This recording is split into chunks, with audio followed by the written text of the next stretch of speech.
సమయంలో దేవుని గ్రంథములో నుండి ప్రకటన గ్రంథము 2వ అధ్యాయము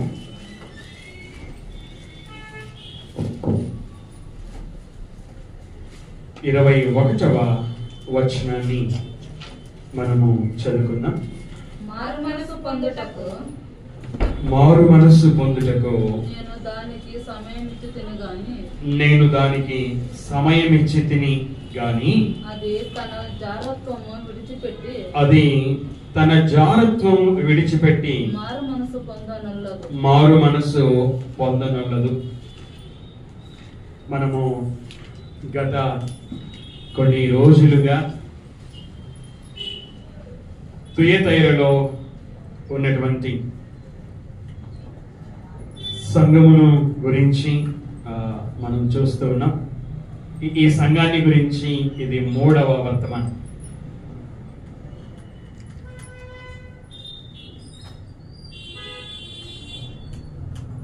గత వారములో యెజబేలు అనే స్త్రీని గురించి మనం చూసాం. పాత నిబంధనలో ఉన్నటువంటి యెజబేలు అనే స్త్రీని కూడా జ్ఞాపకం చేసుకున్నాం. ఇదే పట్టణంలో ఉన్నటువంటి లూదియా అనే స్త్రీని కూడా జ్ఞాపకం చేసుకున్నాం. అపోస్తలుల కార్యములు 5వ అధ్యాయంలో ఉన్నటువంటి సప్పీరాను, అపోస్తలుల కార్యములు 18వ అధ్యాయంలో ఉన్నటువంటి ప్రిస్కిల్లాని మనం జ్ఞాపకం చేసుకున్నాం. మన జీవితము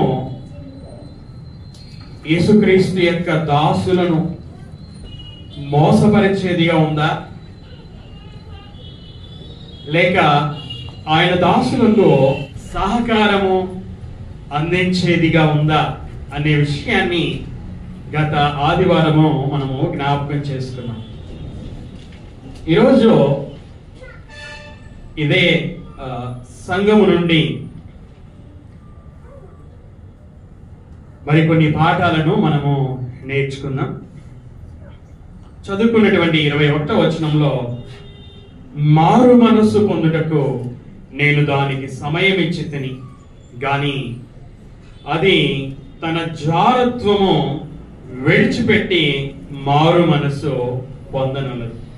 యేసుక్రీస్తు వారు తాను ప్రవక్తిని అని చెప్పుకొని వచ్చినటువంటి యెజబేల్ అనే స్త్రీని గురించి ఈ మాటలని చెబుతున్నాడు. ఈ మాటలని యోహాను గారు, అపోస్తలుడైనటువంటి ఈ యోహాను గారు వ్రాయడాన్ని మనమందరం కూడా ఎరుగుదుము. యెజబేలు అనే స్త్రీ యేసుక్రీస్తు యొక్క దాసులని తన బోధ చేత మోసపరుస్తూ ఉంది. ఏమిటి ఆ బోధ అంటే, జారత్వము చేయుటకును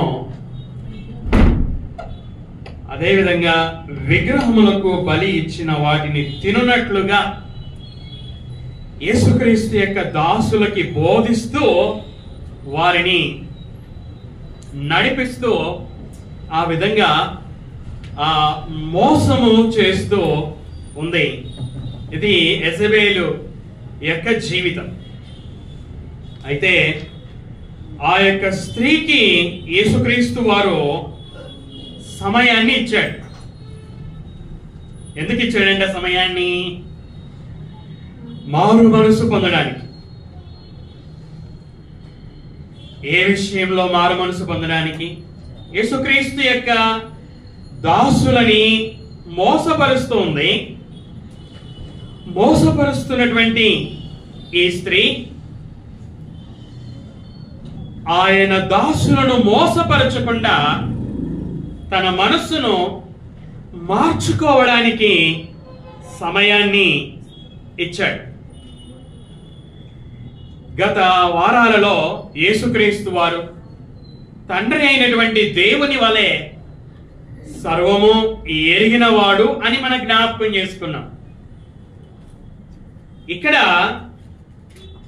యేసుక్రీస్తు వారు సమయమును ఇచ్చువాడుగా, మారు మనస్సు పొందడానికి సమయమును ఇచ్చువారిగా మనము చూస్తూ ఉంటున్నాం. సమయము ఇవ్వడము ద్వారా ఆయన చూపుచున్నటువంటి కనికరం, ఆయన చూపుచున్నటువంటి ప్రేమ, ఆయనలో ఉన్నటువంటి దీర్ఘశాంతము మనకి కనిపిస్తూ ఉన్నాయి. మనందరికీ బాగా తెలిసినటువంటి వాక్య భాగము, దేవుడు లోకమును ఎంతో ప్రేమించెను కాగా తన అద్వితీయ కుమారునిగా పుట్టిన వాని యందు విశ్వాసముంచు ప్రతి వాడును నశింపక నిత్య జీవము పొందినట్లు ఆయనని అనుగ్రహించెను. దేవుని ప్రేమ ఒక వ్యక్తి నశించడాన్ని కోరుకోదు, ఆ వ్యక్తి యొక్క ఉన్నత స్థితిని కోరుకుంటుంది. అంటే ఆ వ్యక్తి నిత్యము జీవించాలి, దేవునితో నిత్యము జీవించాలి అని కోరుకోవడాన్ని మన వచనంలో చూడగలము. ఇక్కడ యేసుక్రీస్తు వారు తండ్రి అయిన దేవుని వలె ఆయన కూడా ప్రేమ గలవాడు కనుకనే మారు మనస్సు పొందడానికి ఈ యెజబెలు అనే స్త్రీకి సమయమును ఇచ్చాడు. పేతురు గారు తాను రాసినటువంటి 2వ పత్రికలో 3వ అధ్యాయము 9వ వచనంలో ఈ విధంగా రాశాడు. ప్రభువు తన వాగ్దానమును గూర్చి కొందరు ఆలస్యమని ఎంచుకొనున్నట్లు ప్రభువు తన వాగ్దానమును గూర్చి ఆలస్యము చేయువాడు కాడు గాని ఎవడును నశింపవలనని ఇచ్చయింపక అందరూ మారు మనస్సు పొందవలనని కోరుచు మీ ఎడల దీర్ఘశాంతము గలవాడై ఉన్నాడు. యేసుక్రీస్తు వారు ప్రేమ గలవారు మాత్రమే కాదు, ఆయన కనికరము గలవారు మాత్రమే కాదు, ఆయన దీర్ఘశాంతము గలవాడు. ఆయన కలిగి ఉన్న ఈ లక్షణాల వలననే ఆయన ఈ స్త్రీ మారు మనస్సు పొందడానికి సమయమును ఇచ్చినట్లుగా మనము చూస్తూ ఉంటున్నాం. మారు మనస్సు పొందుటకు నేను దానికి సమయం ఇచ్చి తిని గాని అది తన జారత్వము విడిచిపెట్టి మారు మనస్సు పొందనొల్లదు. మారు మనస్సు పొందడానికి సమయమును ఇచ్చేవాడు మాత్రమే కాదు, మారు మనస్సు పొందనొల్లదు అని ఎరిగినటువంటి వారు కూడా యేసుక్రీస్తు వారు. నేను గత ఆదివారం జ్ఞాపకం చేసినట్లుగా ఆయన సర్వజ్ఞాని అయి ఉంటూ ఉన్నాడు కనుక ఈ స్త్రీ సమయము ఇవ్వబడినప్పటికీ ఆ సమయాన్ని సద్వినియోగము చేసుకొనలేదని, జారత్వం విడిచిపెట్టి మారు మనస్సు పొందనొల్లదు అని ఎరిగినటువంటి వాడు ఆయన. మారు మనస్సు పొందడానికి సమయం ఇవ్వబడినా ఆ సమయాన్ని సద్వినియోగము చేసుకొనక పోయినట్లయితే యేసుక్రీస్తు వారు ఏమని మాట్లాడుతున్నాడో మనం 22వ వచనాన్ని మనము చదువుకుందాం. చూడండి, ఇదిగో నేను దానిని మంచము పట్టించి దానితో కూడా వ్యభిచరించువారు దాని క్రియల విషయమై మారు మనస్సు పొందితేనే గాని వారిని బహుశ్రమల పాలు చేతును. 23వ వచనం కూడా దాని పిల్లలను నిశ్చయముగా చంపెదను. ఈ 21, 22 మరియు 23 ఈ 3 వచనాలలో యెజబెలు యొక్క స్త్రీ గురించి, ఈ స్త్రీ చేస్తున్నటువంటి బోధ గురించి, అదే విధంగా ఈ బోధను అంగీకరిస్తున్నటువంటి వారిని గురించి యేసుక్రీస్తు వారు చెప్పినటువంటి మాటలని అపోస్తలుడైన యోహాను గారు వ్రాసాడు. ఈ స్త్రీ అలాగే దానితో కూడా వ్యభిచరించువారు అనగా ఆ స్త్రీ యొక్క బోధను అంగీకరించినటువంటి వారు. 23వ వచనంలో దాని పిల్లలు అనగా ఆ స్త్రీ యొక్క బోధను అంగీకరించినటువంటి వారు. కాబట్టి వీరందరికీ కూడా, ఆ స్త్రీకి మాత్రమే కాదు, ఆ స్త్రీ యొక్క బోధని అంగీకరించినటువంటి వారందరూ కూడా వారి క్రియల విషయంలో అనగా యేసుక్రీస్తు యొక్క దాసులను మోసపరుస్తున్నటువంటి ఆ క్రియల విషయంలో మారు మనస్సు పొందడానికి యేసుక్రీస్తు వారు సమయమును ఇచ్చాడు. కానీ వారు ఆ సమయాన్ని సద్వినియోగము చేసుకొనట్లుగా, మారు మనస్సు పొందనట్లుగా మనము దేవుని వాక్యములో చూస్తూ ఉంటున్నాం. కనుక మారు మనస్సు పొందడానికి సమయం ఇచ్చినా కూడా వారు మారు మనస్సు పొందలేదు. కాబట్టి యేసుక్రీస్తు వారు తన యొక్క శిక్షని ప్రకటించినట్లుగా మనం చూస్తున్నాం. ఏమిటి ఆ శిక్ష? నేను దానిని మంచం పట్టించి, మారు మనసు పొందడానికి సమయం ఇవ్వబడినా ఆ సమయాన్ని సద్వినియోగము చేసుకొనకపోతే కలుగు శిక్ష మంచము పట్టి జీవించడం. ఆ యొక్క స్త్రీని అనుసరించుచున్నటువంటి వారిని కూడా ఆ బహుశ్రమల పాలు చేతును అని చెప్పడాన్ని మనం చూస్తూ ఉన్నాం. దాని పిల్లలని నిశ్చయముగా చంపేదను. ఆయన ప్రేమ గలవాడు, కనికరము గలవాడు, ఆయన దీర్ఘశాంతుడు. ఈ లక్షణాలన్నీ కూడా వాస్తవం. అయితే తన ప్రేమతో, తన కనికరముతో, తన దీర్ఘశాంతముతో మారు మనసు పొందడానికి సమయమును ఇచ్చువాడై ఉన్నాడు. కానీ ఆ సమయాన్ని సద్వినియోగము చేసుకొనకపోయినట్లయితే సమయాన్ని ఇచ్చినటువంటి దేవుడే సమయాన్ని తీసేసుకునేవాడుగా ఉన్నాడు, శిక్షను ప్రకటించువాడుగా ఉంటున్నాడు. 23వ వచనాన్ని మనం చదువుకున్నట్లయితే, దాని పిల్లలని నిశ్చయముగా చంపెదను. అందువలన అంటే చంపడం వలన అంతరింద్రియములను హృదయములను పరీక్షించువాడను నేనే అని సంఘములన్నీ తెలుసుకొనును. ఆసియాలో ఉన్నటువంటి 7 సంఘాలను గురించి మనం చూస్తూ ఉన్నాం. ఎఫెసు సంఘాన్ని గురించి జ్ఞాపకం చేసుకున్నాం. స్ముర్నలో ఉన్నటువంటి సంఘాన్ని గురించి జ్ఞాపకం చేసుకున్నాం. పెర్గములో ఉన్నటువంటి సంఘాన్ని గురించి జ్ఞాపకం చేసుకున్నాం. తుయతైరలో ఉన్నటువంటి సంఘాన్ని గురించి ఇప్పుడు మనం చూస్తూ ఉంటున్నాం. ఇలాగా సంఘములన్నీ కూడా తెలుసుకోవలసినటువంటి విషయము ఏమిటి అంటే, ఇక్కడ ఉన్నటువంటి వంగసంద్రలో ఉన్నటువంటి క్రీస్తు సంఘం అయినటువంటి మనం కూడా తెలుసుకోవలసినటువంటి విషయము ఏమిటి అనగా, యేసుక్రీస్తు వారు అంతరింద్రియములను హృదయములను పరీక్షించువాడు. ఈ తుయతైర సంఘములో ఏ సభ్యులు క్రియలను చేస్తా ఉన్నారో, ప్రేమ కలిగి ఉన్నారో, విశ్వాసం కలిగి ఉన్నారో, పరిచర్యను కలిగి ఉన్నారో, సహనమును కలిగి ఉన్నారో ఆయన ఎరిగినటువంటి వారు. ఎవరి క్రియలు మొదటి క్రియల కన్నా కడపటి క్రియలు మరి ఎక్కువగా ఉన్నాయో ఎరిగినటువంటి వాడు. ఎవరు యేసుక్రీస్తు యొక్క దాసులను మోసం చేస్తూ ఉన్నారో, ఆ మోసం చేస్తున్నటువంటి ఆ స్త్రీని ఎవరు అనుసరిస్తూ ఉన్నారో ఎరిగినటువంటి వారు యేసుక్రీస్తు వారు. నేను గత వారాలలోనే జ్ఞాపకం చేశాను. యేసుక్రీస్తు వారు సర్వమును ఎరిగినటువంటి వాడు. అయితే ఏంటి ఆ గుణము ద్వారా మనకు కలిగే మేలేమిటి అని మనము ఆలోచన చేస్తే, ఆ గుణము ద్వారా మనకి ఓదార్పు కలుగుతుంది.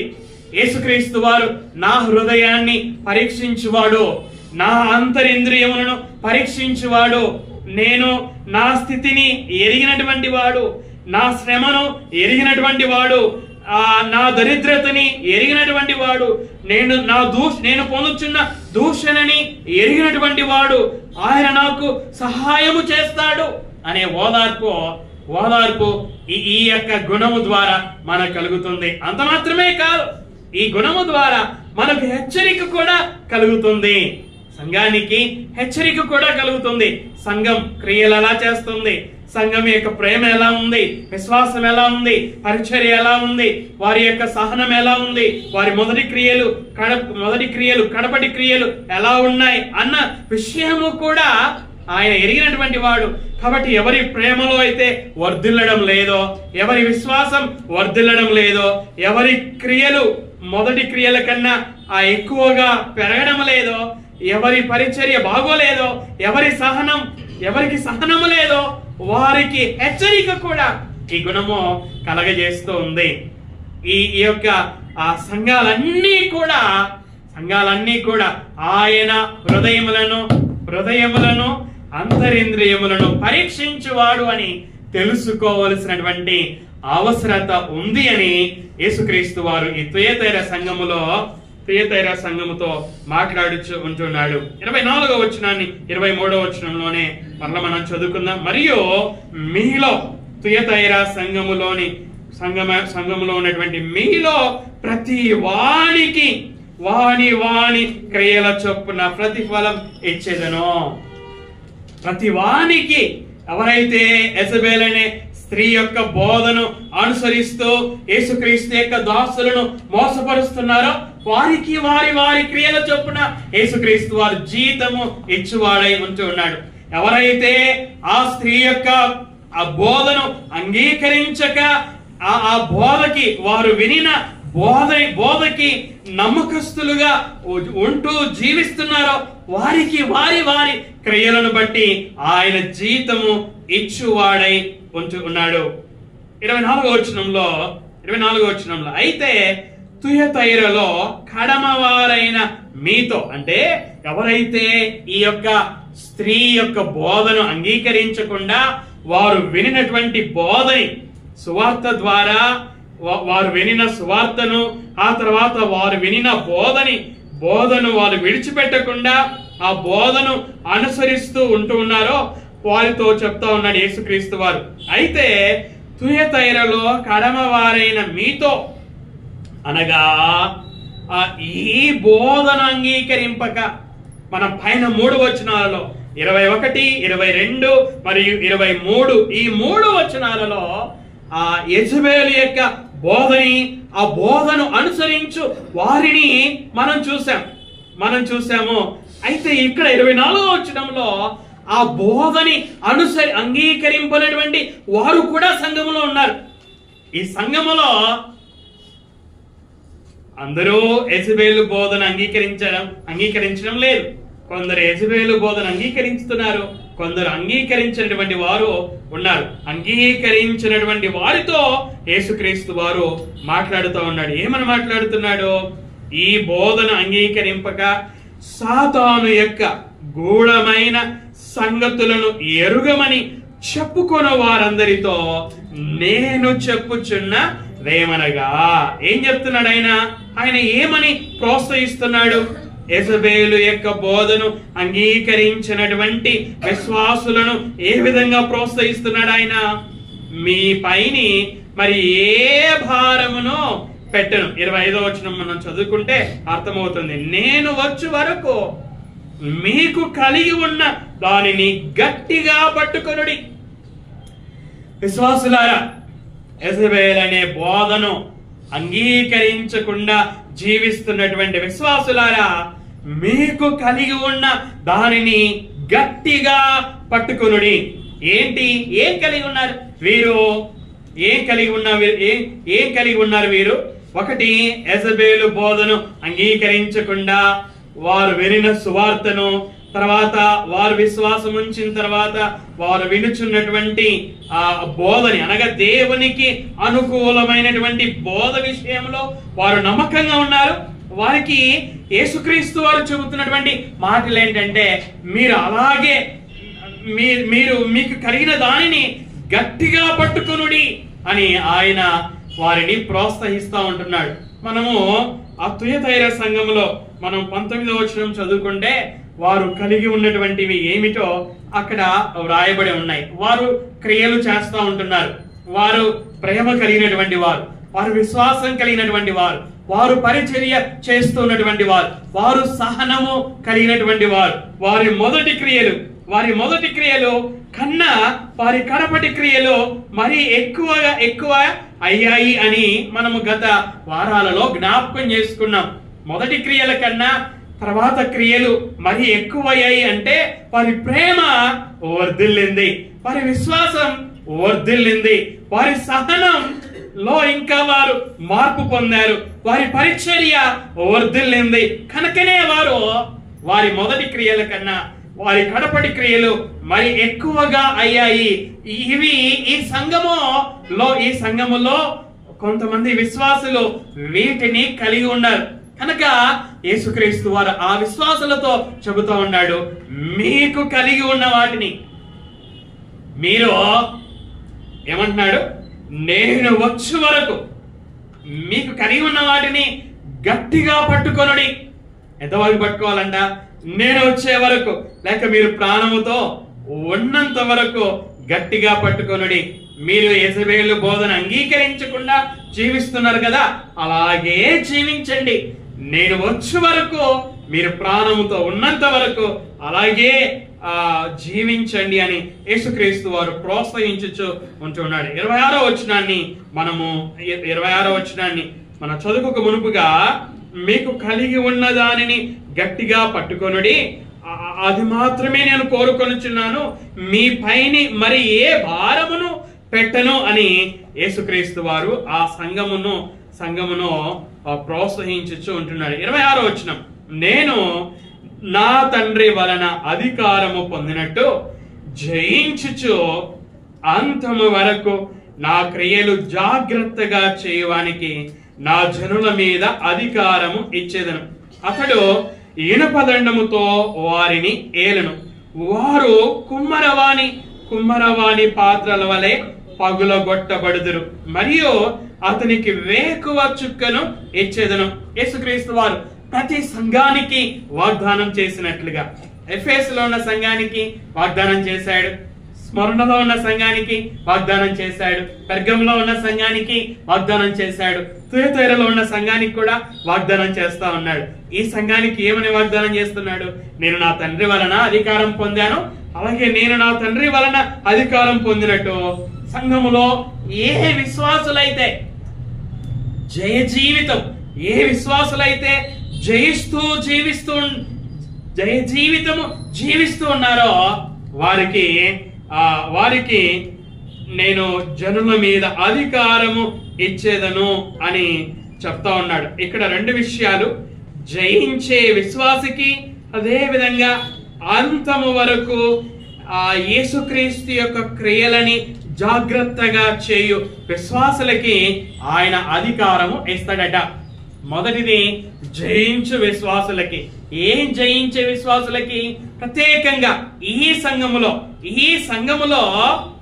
ఈ సందర్భానుసారంగా మనం జ్ఞాపకం చేసుకున్నట్లయితే, ఈ సంఘములో ఏ విశ్వాసి అయితే ఆ మోసపరుచుచున్నటువంటి యెజబెలు బోధకి లొంగకుండా, అంగీకరించకుండా ఆ బోధను జయిస్తూ జీవిస్తూ ఉన్నాడో ఆ విశ్వాసకి యేసుక్రీస్తు వారు జనుల మీద అధికారాన్ని ఇస్తాడు అట. ఆ యొక్క బోధ, ఆ స్త్రీ యొక్క బోధకి కొంతమంది ఓడిపోయారు, ఆ బోధన అంగీకరించేశారు, ఆ బోధన అనుసరిస్తూ జీవిస్తూ ఉన్నారు. అలా కాకుండా ఆ యొక్క స్త్రీ యొక్క బోధకి ఎవరైతే అంగీకరించకుండా, అనగా జయించి జీవిస్తూ ఉన్నారో ఆ యొక్క విశ్వాసకి జనుల మీద అధికారాన్ని ఇస్తాడు అట. గత వారాలలో మనం జయించడం గురించి జ్ఞాపకం చేసుకున్నాం. కీడుని దేని చేత జయించాలట? మేలు చేత జయించాలి అట. తర్వాత ఎవరిని జయించాలట? సర్వలోకాన్ని మోసపుచ్చుచున్నటువంటి అపవాదిని జయించాలి అట. తర్వాత వాని సంబంధులైనటువంటి అబద్ధ ప్రవక్తలని జయించాలి అట. తర్వాత లోకమును, అనగా శరీరాశ, నేత్రాశ, జీవపుడంబము అనే వీటిని మనము జయించాలి అట. తర్వాత యోహాను రాసిన మొదటి పత్రికలో 5వ అధ్యాయంలో రాయబడి ఉంది, యేసుక్రీస్తు దేవుని కుమారుడని నమ్మువాడు తప్ప లోకమును జయించిన వాడు మరి ఎవడో అని అక్కడ ఒక ప్రశ్న అక్కడ ఉంటుంది. అంటే ఏ వ్యక్తి అయితే యేసుక్రీస్తును దేవుని కుమారుడని నమ్ముతాడో ఆ వ్యక్తి జయించినటువంటి వాడు. ఇవి మనము జయించడం గురించి గత దినాలలో జ్ఞాపకం చేసుకున్నాం, ఈ రోజు కూడా జ్ఞాపకం చేసుకున్నాం. ప్రత్యేకంగా ఈ సంఘములో సందర్భానుసారముగా ఈ యొక్క స్త్రీ యొక్క బోధను అంగీకరించని వారే జయించినటువంటి వారు, వారికి యేసుక్రీస్తు వారు జనుల మీద అధికారం ఇస్తాడట. అది మొదటిది. రెండవది సంఘములో ఎవరికి అధికారం ఇస్తానని వాగ్దానం చేస్తున్నాడు యేసుక్రీస్తు అంటే, అంతము వరకు నా క్రియలు జాగ్రత్తగా చేయువానికి. ఈ సంఘము క్రియలు కలిగినటువంటి సంఘం. మనము 23వ వచనంలో 23వ వచనంలో చూసాం, వాని క్రియల చొప్పున ప్రతిఫలం ఇచ్చేదను అని మనం జ్ఞాపకం చేసుకున్నాం. ఈ సంఘము మొదటి క్రియల కన్నా కడపటి క్రియలు మరి ఎక్కువగా చేసినటువంటి సంఘం. అయితే 27వ వచనంలో ఇక్కడ యేసుక్రీస్తు వారు చెబుతున్నారు, అంతము వరకు నా క్రియలు జాగ్రత్తగా చేయువానికి అనే పదం దగ్గర సంఖ్య ఉంది. ఫుట్ నోట్ లో మనం చూస్తే గైకొనువానికి అని మనకి ఇక్కడ వ్రాయబడి ఉంది. కాబట్టి సంఘములో, ఈ తుయతైర సంఘములో ఏ విశ్వాసి అయితే జయిస్తూ జీవిస్తున్నాడో, ఏ విశ్వాసి అయితే యేసుక్రీస్తు యొక్క క్రియలని అంతము వరకు అంటే జీవిత తుది దినము వరకు, లేక యేసుక్రీస్తు యొక్క రెండవ రాకడ వరకు ఏ విశ్వాసి అయితే ఆయన యొక్క క్రియలని జాగ్రత్తగా గాయకొంటాడో, అనుసరిస్తాడో, పాటిస్తాడో ఆ వ్యక్తికి ఆయన చేసిన వాగ్దానము ఏమిటి అనగా జనుల మీద అధికారము ఇస్తాను. జనుల మీద అధికారం ఇస్తాను. చూడండి అక్కడ అతడు ఇనుపదండముతో వారిని అనగా జనులను ఏలును, వారు కుమ్మరవాని పాత్రల వలె పగులగొట్టబడుదురు. 29వ వచనాన్ని కూడా మనం చదువుకుందాం.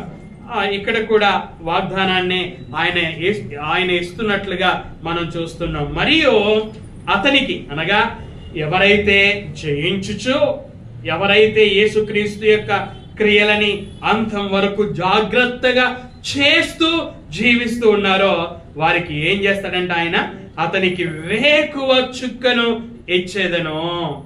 27వ వచనంలో జనుల మీద అధికారం ఇచ్చేదను, 28వ వచనంలో వేకువ చుక్కను ఇచ్చేదను అని యేసుక్రీస్తు వారు చెబుచూ ఉన్నారు. యేసుక్రీస్తు వారు మారు మనస్సు పొందడానికి సమయమును ఇచ్చేవాడు మాత్రమే కాదు, ప్రతి వానికి వాని క్రియల చొప్పున ప్రతిఫలం ఇచ్చేవాడు మాత్రమే కాదు, జయించువానికి జనుల మీద అధికారము కూడా ఇచ్చేవాడు, జయించువానికి వేకువ చుక్కను కూడా ఇచ్చేవాడు అని ఆయన వాగ్దానం చేస్తున్నాడు. 22వ అధ్యాయం ఇదే పుస్తకము 22వ అధ్యాయము 16వ వచనాన్ని మనము చదువుకున్నట్లయితే, సంఘముల కోసరము ఈ సంగతులను గూర్చి మీకు సాక్ష్యం ఇచ్చుటకు యేసు అను నేను నా దూతను పంపి ఉన్నాను.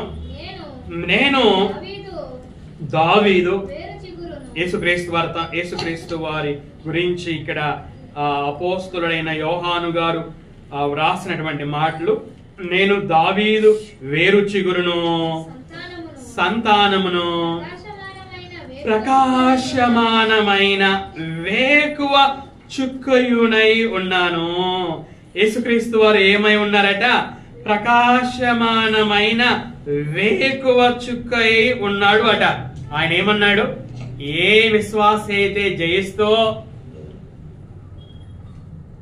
ఏ విశ్వాస అయితే అంతము వరకు నా క్రియలను జాగ్రత్తగా గాయకొంటాడో ఆ విశ్వాసకి ఏమి ఇస్తాడట? వేకువ చుక్కను ఇస్తాడు అట. ఇక్కడ యేసుక్రీస్తు వారే వేకువ చుక్కై ఉన్నాడు. యేసుక్రీస్తు వారు ఆ విశ్వాసికి పరలోకములో నిత్య జీవమును అనుగ్రహించి వాడై ఉంచు ఉన్నాడు. ఈ విధంగా యేసుక్రీస్తు వారు ఆ వాగ్దానాన్ని ఆ సంఘానికి చేసినట్లుగా మనం చూస్తున్నాం. ఈ యొక్క సంఘము ద్వారా ఈరోజు రెండు ప్రాముఖ్యమైనటువంటి విషయాలను మనం జ్ఞాపకం చేసుకున్నాం. ఒకటి, తాను ప్రవక్తినని చెప్పుకొనుచున్నటువంటి యెజబెల్ అనే స్త్రీ, ఆ స్త్రీ అనుసరించుచున్నటువంటి వారు వీరు యేసుక్రీస్తు దాసులను మోసపరిచినటువంటి వారు కనుక యేసుక్రీస్తు వారు వారికి మారు మనసు పొందడానికి సమయాన్ని ఇచ్చాడు. వారు ఆ సమయాన్ని సద్వినియోగం చేసుకోలేదు కనుక యేసుక్రీస్తు వారు వారికి శిక్షను ప్రకటించాడు. తర్వాత మనం చూసుకున్నాం, ఇదే సంఘములో ఆ యొక్క స్త్రీ బోధను అంగీకరించని వారిని మనం చూసాం. వారిని ఆ యేసుక్రీస్తు వారు ప్రోత్సహించినట్లుగా, వారు నిరంతరం ఏం చేయాలో ప్రోత్సహించినట్లుగా, వారికి ఆయన ఏం చేయబోచున్నాడో వాగ్దానము చేసినట్లుగా ఈ సంఘము ద్వారా మనం ప్రాముఖ్యమైనటువంటి రెండు విషయాలని జ్ఞాపకం చేసుకున్నాం. ఈ ఉదయకాలపు వేళ ఈ తుయతైరులో ఉన్నటువంటి సంఘము ద్వారా మనం నేర్చుకోవలసినటువంటి పాఠాలు ఏమిటి అనగా, ఆ సంఘములో మోసపరుచుచున్నటువంటి ఆ యొక్క స్త్రీకి, అదేవిధంగా ఆ స్త్రీని అనుసరించుచున్నటువంటి వారికి యేసుక్రీస్తు వారు ఏ విధంగా సమయాన్ని అనుగ్రహించాడో అదే విధంగా ఇక్కడ కూర్చున్నటువంటి మనకు కూడా యేసుక్రీస్తు వారు సమయమును అనుగ్రహించువాడై ఉన్నాడు. ఇక్కడ కూడుకున్నటువంటి మనలో ఎవరైతే ఇంకా రక్షణార్థమైనటువంటి మారు మనసు పొందలేదో, రక్షణకు సంబంధించినటువంటి మారు మనసు పొందలేదో, మీకు కూడా ఆయన సమయమును ఇస్తూ ఉన్నాడు. ప్రతి దినము ఆయన ఇస్తున్నాడు. అంటే మారు మనసు పొందని వారు మారు మనసు పొందడానికే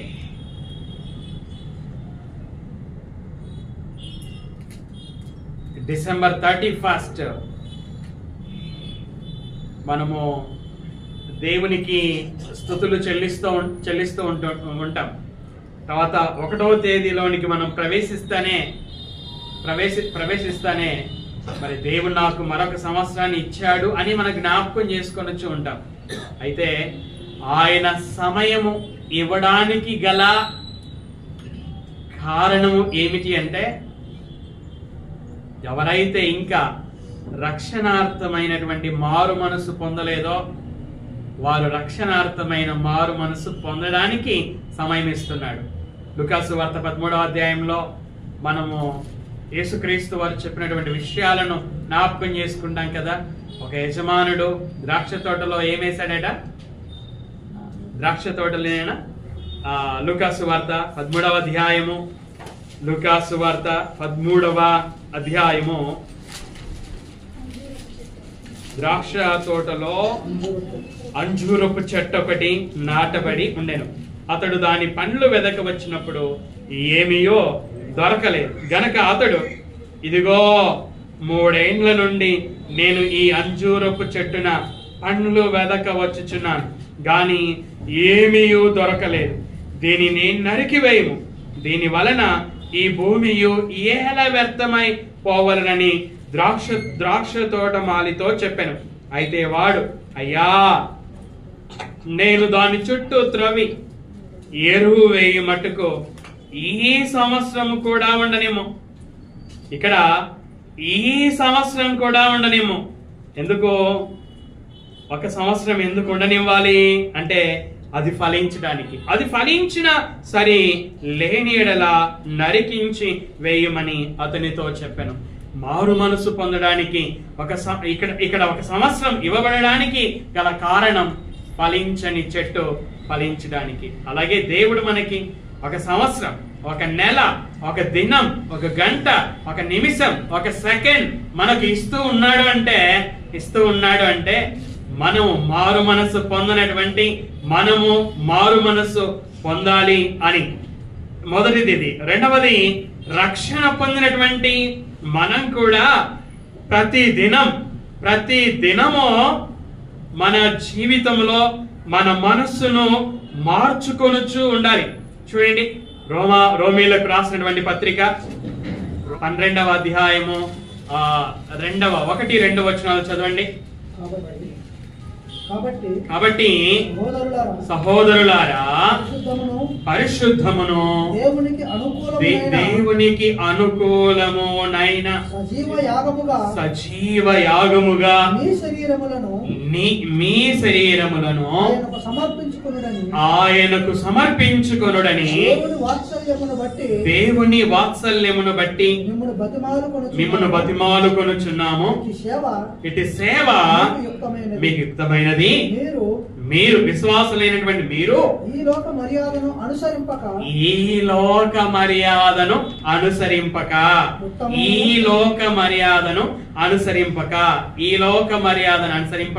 ఏం చేయమన్నాడు? ఉత్తమమును అనుకూలమును సంపూర్ణమునై ఉన్న దేవుని చిత్తమేదో పరీక్షించి తెలుసుకొనున్నట్లు మీ మనస్సు మారి నూతన మగుట వలన రూపాంతరం పొందుడి. విశ్వాసులు ఏం కావాలట? రూపాంతరం పొందాలి. మనస్సు రోజు మారుతూ ఉండాలి.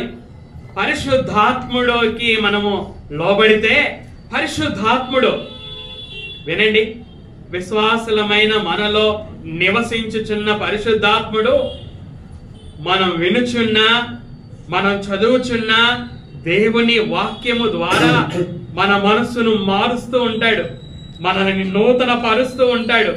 ఆ విధంగా మనల్ని రూపాంతరంలోనికి తీసుకొని వస్తూ ఉంటాడు, మనల్ని క్రీస్తు స్వరూపంలోనికి తీసుకొని వస్తూ ఉంటాడు. అంటే ఇదంతా కూడా కేవలం మన విధేయత ద్వారానే చోటు చేసుకుంటుంది. అవిధేయతతో మన మనస్సు మారదు. అవిధేయతతో మనము నూతన పరచబడము, అవిధేయతతో మనము రూపాంతరము చెందము. కాబట్టి మనలో ఉన్న ఆ అవిధేయతని మనము తీసేసుకోవాలి. మన మనస్సు మారుతూ ఉండాలి.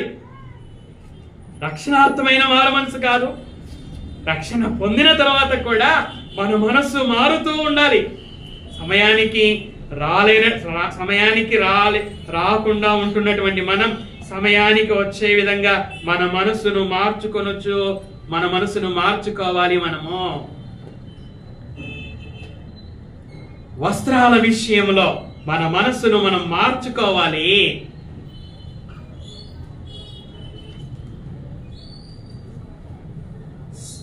స్లీవ్లెస్ వస్త్రాలను మనము ధరించుకొనుచున్నాం. ఈ విషయంలో మనం మనసులను మార్చుకోవాలి. చినిగిపోయిన వస్త్రాలని మనం ధరించుకుంటున్నాం. ఇది ఇప్పుడంతా న్యూ ట్రెండ్ జీన్స్ ప్యాంట్స్ అన్ని కూడా అవి చినిగిపోయి ఉంటాయి. అవి వేసుకుంటున్నాం. ఆ విషయంలో మన మనసు మారాలి.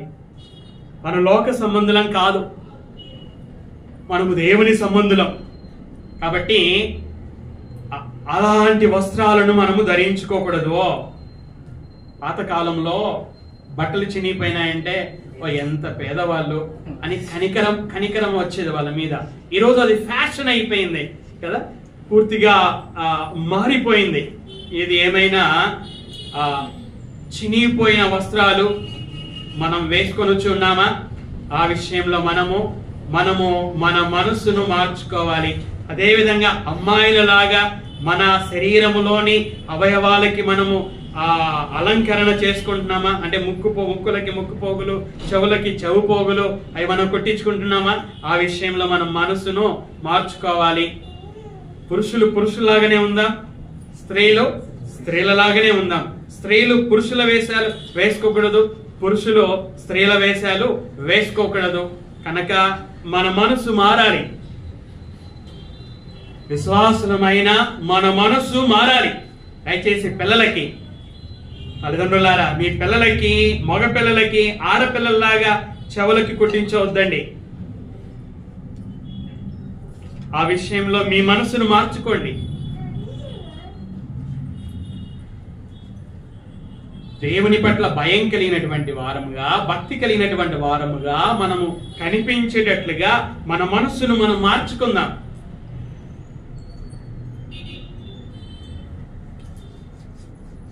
అందుకే ఈ దినం మనకి, అందుకే ఈ కూడిక మనకి, అందుకే ఈ మాటలు మనకి. కాబట్టి మారు మనసు పొందడానికి సమయాన్ని, హెయిర్ స్టైల్ కూడా మనకి సినిమా హీరోలు కాదు మాదిరి, సినిమా హీరోయిన్లు కాదు మనకు మాదిరి, పొలిటికల్ లీడర్స్ కాదు మనకు మాదిరి, క్రికెట్ ఆటగాళ్ళు కాదు మనకు మాదిరి, మన రక్షకుడైన యేసుక్రీస్తు వారు మనకు మాదిరి. కాబట్టి భక్తి గల వారముగా మనము కనిపించేటట్లుగా మన మనసును మనము మార్చుకుందాం. సమయాన్ని ఆయన ఇస్తున్నది మన మనసును మార్చుకోవడానికి. ఒకవేళ ఆయన ఇచ్చిన సమయాన్ని మనము ఈ యొక్క స్త్రీ వలె, ఆ స్త్రీని అనుసరించుచున్నటువంటి వారి వలె ఆ సమయాన్ని మనం సద్వినియోగము చేసుకొనక పోయినట్లయితే, సమయాన్ని ఇచ్చిన యేసుక్రీస్తు వారే ఆ స్త్రీతో చెప్పాడు, నేను నిన్ను మంచం పట్టిస్తాను. ఆ సమయాన్ని ఇచ్చిన యేసుక్రీస్తు వారే ఆ స్త్రీతో వ్యభిచరించుచున్నటువంటి వారితో చెప్పాడు, నేను నిన్ను బహుశ్రమల పాలు చేస్తాను అని. ఆ స్త్రీని అనుసరించుచున్నటువంటి ఆ వారితో చెప్పాడు, నేను నిన్ను చంపేస్తాను అని. దేవుడు దీర్ఘశాంతుడు, నిజమే.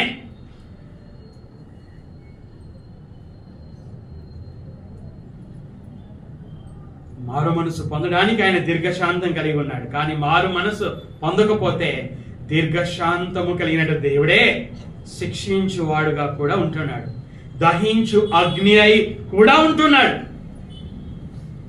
ఆయన ప్రేమ గలవాడు ఒకవైపు, నిజమే. కానీ రెండవ వైపు ఆయన శిక్షించువాడుగా కూడా ఉంటున్నాడు. ఈ విషయాన్ని మనము జ్ఞాపకము చేసుకొనవలసినటువంటి వారమై ఉన్నాం.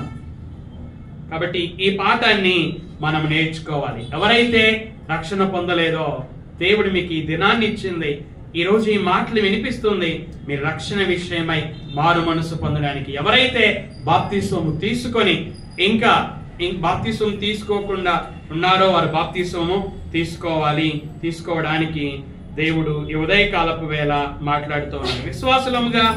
విశ్వాసులంగా మనము విశ్వాస జీవితంలో ఇంకా పాపము చేస్తూ దానిని ఒప్పుకోకుండా విడిచిపెట్టకుండా జీవిస్తున్నామా? ఆ విషయంలో మనం మారు మనసు పొందడానికి ఆయన మనకు సమయాన్ని ఇస్తూ ఉంటున్నాడు.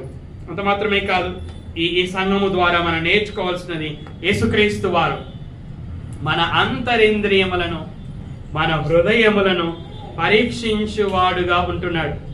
ఒక పాస్టర్గా నా హృదయాన్ని ఆయన ఎరిగినటువంటి వాడు, నా అంతరింద్రియాలను ఆయన ఎరిగినటువంటి వాడు, నేను మీకు వాక్యం చెప్పడానికి ఎలా సిద్ధపడుతున్నానో ఆయన ఎరిగినటువంటి వాడు, మీకోసం ఎలా ప్రార్థన చేస్తూ ఉన్నానో ఆయన ఎరిగినటువంటి వాడు, ఇక్కడ కూర్చున్నటువంటి మీరు ఎలాగ సంఘంగా కూడుకుంటున్నారో ఆయనకు తెలుసు. మీరు కూర్చోవడం ఆయనకు తెలుసు, మీరు లేవడం ఆయనకు తెలుసు, మీ నడక ఆయనకు తెలుసు, మీ పడక ఆయనకు తెలుసు కదా. ఆయన అన్నీ కూడా తెలిసినటువంటి వాడుగా ఉంటున్నాడు. పాటలు ఎలా పాడుతున్నారు, పాటలు ఎలా సిద్ధపడుతున్నారు, ప్రార్థన ఎలా చేస్తా ఉన్నారు, వాక్యం ఎలా వింటా ఉన్నారు, స్తుతులు ఎలా చెల్లిస్తా ఉన్నారు, రొట్టె ద్రాక్షరసంలో ఎలా పాలు పంపులు పొందుతా ఉన్నారు, ఎవరు కానుకలు వేస్తా ఉన్నారు, ఎవరు కానుకలు వేయడం లేదు, ఎలా కానుకలు వేస్తా ఉన్నారు, ఎలా సువార్త ప్రకటిస్తా ఉన్నారు, ఎలాగా పనులు చేస్తా ఉన్నారో, అందరి హృదయాలని, అందరి అంతరింద్రియాలని ఆయన పరీక్షించువాడు. ఆయన హృదయ పరిశోధకుడు. ఆయనకు మరుగైనది ఏది కూడా లేదు.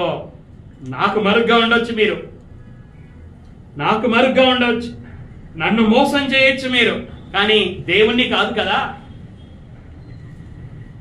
ఆయన సర్వము కూడా ఎరిగినటువంటి వాడు.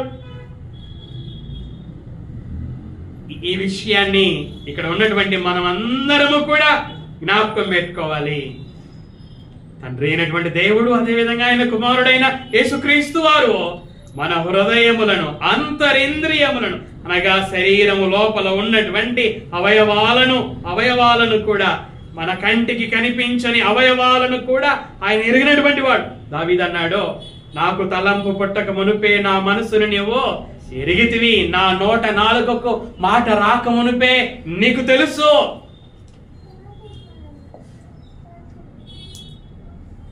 యేసుక్రీస్తు హృదయములను, అంతరింద్రియములను ఎరిగినటువంటి పరీక్షించువాడు అని మనం జ్ఞాపకం చేసుకుందాం. పాఠాన్ని నేర్చుకుందాం. దాని ద్వారా మనం ఓదార్పు పొందుకుందాం, అలాగే హెచ్చరికను కూడా పొందుకుందాం. అలాగే యేసుక్రీస్తు వారి సంఘముతో మాట్లాడుతూ ప్రతి వానికి వాని క్రియ చొప్పున జీతం. ప్రతి వానికి, ఇక్కడ ఉన్నటువంటి మనలో ప్రతి ఒక్కరికి కూడా, నువ్వు ప్రార్థన చేస్తున్నావా, నువ్వు పాటలు పాడుతున్నావా, వాక్యం చెప్తున్నావా, స్తుతి చెల్లిస్తున్నావా, ప్రత్యేకమైన పాట పాడుతున్నావా, కానుక వేస్తున్నావా, సువార్త ప్రకటిస్తా ఉన్నావా, ఈ గదిని శుభ్రం చేస్తా ఉన్నావా, బుధవారం ప్రార్థనకి, శుక్రవారం ప్రార్థనకి, ఆదివారం ప్రార్థనకి, ఇలాగా సంఘ అన్ని కార్యక్రమాలకి హాజరవుతున్నావా? ఇలాగా మనం చేసే ప్రతి పనిని కూడా ఆయన ఎరిగినటువంటి వాడు. ప్రతి పనికి కూడా వాని క్రియల చొప్పున ఆయన జీతము ఇచ్చేవాడు. ఆయన జీతం ఇవ్వని వాడు కాదు. మనిషిలో పని చేయించుకొని కొంతమంది జీతం ఇవ్వని వారు ఉన్నారు, కానీ యేసుక్రీస్తు వారు అలా కాదు. ప్రతి వానికి వాని క్రియ చొప్పున, ఆ మాటలు చూడండి, వాని క్రియ చొప్పున. మనము వచ్చే నెలలో మీటింగ్స్, 3 రోజుల మీటింగ్స్ జరుపుకొని పోవచ్చు ఉంటున్నాం. కాబట్టి ఆ 3 రోజుల మీటింగ్స్ కి సంబంధించి ప్రతి పనికి మనం చేయబోయే జీతం ఇచ్చేవాడు ఆయన అనే విషయాన్ని జ్ఞాపకం పెట్టుకోవాలి. పాస్టర్ గారు చూసినా చూడకపోయినా, పాస్టర్ గారు మెచ్చుకోకపోయినా, సంఘంలో ఇతరులు చూసినా చూడకపోయినా, మెచ్చుకోకపోయినా పని దేవుంది. చూసేవాడు ఆయన, ప్రతిఫలం ఇచ్చేవాడు ఆయన అనే విషయాన్ని మనం గుర్తు పెట్టుకొని పని దేవుందని, దేవుని పనిని శ్రద్ధగా చేయవలసినటువంటి వారమై ఉంటున్నాను. పౌలు గారు కొరింథీ సంఘానికి వ్రాస్తూ ప్రభువునందు మీ ప్రయాస, దేవుని కోసం ప్రయాసపడుతున్నామా? ఆ ప్రయాస, ప్రభువునందు మీ ప్రయాస వ్యర్థము కాదని ఎరిగి, విశ్వాసులారా మీరు స్థిరులను కదలని వారునై ఉండి విశ్వాసముందు నిలకడగా ఉండుడి, పౌరుషం గలవారుగా ఉండండి, మెలకువగా ఉండండి. ప్రభువు కార్యాభివృద్ధి ప్రభువు అన్న వినండి అన్న, ప్రభువు కార్య అభివృద్ధి ఎందు ఎప్పటికీ ఆసక్తులనై ఉండుడి. ఎవరి కార్యాభివృద్ధి ఎందు? పాస్టర్ గారి కార్యాభివృద్ధి ఎందు కాదు, మా కుటుంబ కార్యాభివృద్ధి ఎందు కాదు, పరిచారకులు, పరిచర్య చేసే స్త్రీలు భార్య కార్యాలు కాదు ఇవి. ఇది దేవుని కార్యం. దేవుని కార్యం ఏం కావాలట? దేవుని కార్య అభివృద్ధి ఎందు ఎప్పటికీ, ఆ మాటలు చూడండి, ఎప్పటికీ ఆసక్తులనై ఉండుడి. ఈ పని దేవునిది అని గుర్తించాలి. ఆ పని పట్ల ఆసక్తి కలిగి ఉండాలి.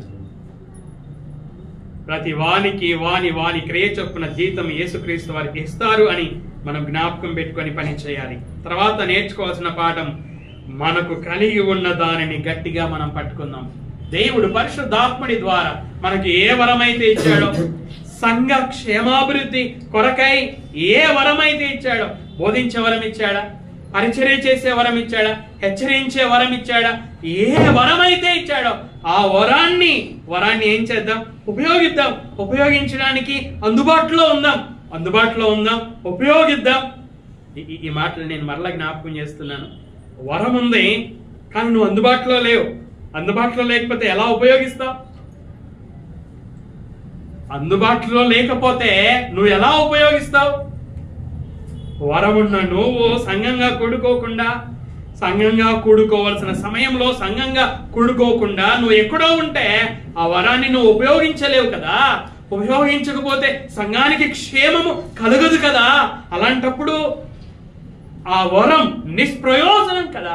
ఆ వరాన్ని నువ్వు నిష్ప్రయోజనంగా ఉంచుతున్నావు. కాబట్టి దేవుడు పరిశుద్ధాత్ముడి ద్వారా సంఘ క్షేమాభివృద్ధి కొరకై ఏ వరాన్ని ఇచ్చాడో ఆ వరాన్ని ఉపయోగించడానికి సంఘంగా కూడుకొని అందుబాటులో ఉండాలి. అప్పుడే ఉపయోగించగలం, అప్పుడే సంఘానికి క్షేమం కలుగుతుంది. కాబట్టి మనం కలిగి ఉన్న దానిని మనం గట్టిగా పట్టుకుందాం. అది మనం నేర్చుకోవాల్సినటువంటి పాఠం. తర్వాత అంతము వరకు యేసుక్రీస్తు యొక్క క్రియలను జాగ్రత్తగా గైకొనవలసినటువంటి వారమై ఉన్నాం. ఇది మనం నేర్చుకోవలసిన పాఠం. యేసుక్రీస్తు యొక్క క్రియలు జాగ్రత్తగా గాయకొనాలి. అప్పుడే తుయతైరా సంఘానికి వాగ్దానం చేసినట్లు మనకు కూడా యేసుక్రీస్తు వారు వాగ్దానము చేస్తాడు. ఆయన మనకు కూడా జనుల మీద అధికారమును ఇస్తాడు. మనకు కూడా వేకువ చుక్కను ఇస్తాడు. కాబట్టి ఈ ఉదయకాలపు వేళ మనము ఈ సంఘము ద్వారా ఈ పాఠాలను నేర్చుకోవడానికి దేవుడు సహాయమును చేశాడు. కనుక మనము ఈ యొక్క సంఘంలో కొంతమంది ఈ యెజబెలు స్త్రీ యొక్క బోధను అంగీకరించలేదు. వారు గుర్తించారు. ఏమని గుర్తించారు? ఈ యెజబెలు యొక్క బోధ దేవునికి వ్యతిరేకమైన బోధ, యేసుక్రీస్తు దాసులను మోసపరుస్తున్నటువంటి బోధ అని గుర్తించారు. అలాగే ఇక్కడ ఉన్నటువంటి మనం కూడా ఏ బోధ బైబిల్ ప్రకారంగా ఉందో, ఏ బోధ బైబిల్ ప్రకారంగా లేదో గుర్తించగలగాలి. గుర్తించగలిగినప్పుడే దానిని అనుసరించడానికి లేక తిరస్కరించడానికి వీలవుతుంది. మనం గుర్తించకపోతే తిరస్కరించడానికి మనకు వీలు ఉండదు. కాబట్టి గుర్తించాలి అంటే మనం ప్రతిరోజు బైబిల్ను చదివితేనే బైబిల్లో ఏముందో మనకు తెలుస్తుంది. ఏముందో తెలిస్తేనే అప్పుడు మనం చాలా సులువుగా ఏది దేవుని మాటలకు అనుకూలమైన బోధో, ఏది ఆయన మాటలకు వ్యతిరేకమైన బోధో గుర్తించగలం. గుర్తించినప్పుడే అబద్ధపు బోధను తృణీకరించగలం, సత్యమైన బోధను ఆచరించగలం. కాబట్టి మనము దేవుని వాక్యాన్ని దివారాత్రము కూడా చదువుకుందాం. అదేవిధంగా ఇంతవరకు వినిన పాఠాలను మనము నేర్చుకొని ఆ విధంగా జీవించుటకు ఆయన మనకు సహాయమును చేయునుగాక. ప్రార్థన చేసుకుందాం. అందరూ కూడా మోకరించి తలలు ఉంచుకొని కన్నులు మూసుకుందాం. మోకరించి తలలు ఉంచుకొని కన్నులు మూసుకుందాం.